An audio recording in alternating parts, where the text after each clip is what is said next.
نماز کے بارے میں ایک حدیث آتی ہے، میں اس حدیث کو جب پڑھتا ہوں مزہ آ جاتا ہے کہ نبی کریم صلی اللہ علیہ وسلم نے فرمایا کہ تحترقون تحترقون، تم لوگ جل رہے ہوتے ہو۔ اب دیکھیں نبی اکرم صلی اللہ علیہ وسلم کا کلام وہ ہے جو اوتیت جوامع الکلم، مجھے کلام کی جامعیت عطا کی گئی، یعنی تھوڑے الفاظ سے زیادہ مفہوم نکلتا ہے۔ وہ اللہ کے نبی دہرا رہے ہیں تحترقون تحترقون، تم جل رہے ہو، تم جل رہے ہو، گویا گناہوں کی بھٹی میں جل رہے ہو۔ حتی اذا صلیتم الفجر، یہاں تک کہ تم فجر کی نماز پڑھ لیتے ہو، غسلتھا، وہ اس کو دھو ڈالتے ہیں، ثم تحترقون تحترقون، پھر تم نکلتے ہو تو پھر وہی دنیا ہے، وہی گناہ ہیں، وہی آنکھیں، وہی سماعتیں، کہاں کہاں تم پھر رہے ہو اور گناہ ہو رہے ہیں۔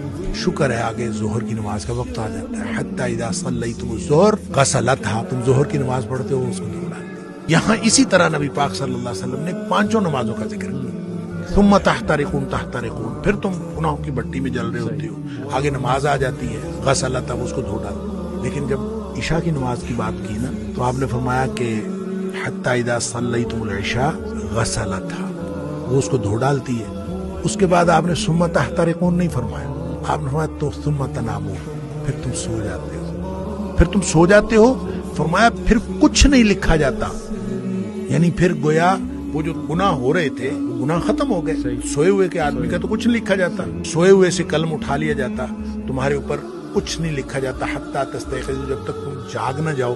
اچھا اس کا مطلب یہ ہے کہ جو نہیں سویا عشاء کے بعد تو وہ تو تحترقون تحترقون ہو جائے گا۔ تو یہاں سے ایک بات، ایک مسئلہ نکلتا ہے کہ ہم جو عشاء کی نماز پڑھ کے جاگتے رہتے ہیں اور 11-12 بجے تک جاگتے رہتے ہیں، وہ ہم گناہوں کو سمیٹتے رہتے ہیں اور غسلتھا کیے بغیر سو جاتے ہیں، اتنا بڑا رسک لیتے ہیں۔ اس لیے نبی پاک صلی اللہ علیہ وسلم نے حضرت ابو ہریرہ رضی اللہ تعالیٰ عنہ کو فرمایا تھا کہ ابو ہریرہ سونے سے پہلے وتر پڑھنا نہ بھولنا۔ یہ جو وتر ہے یہ اصل میں رات کی نماز ہے، یہ عشاء کی نماز نہیں ہے، رات کی نماز ہے۔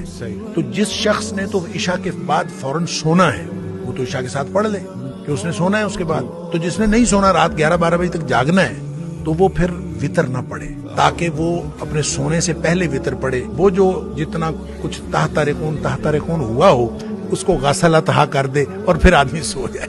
کیا بات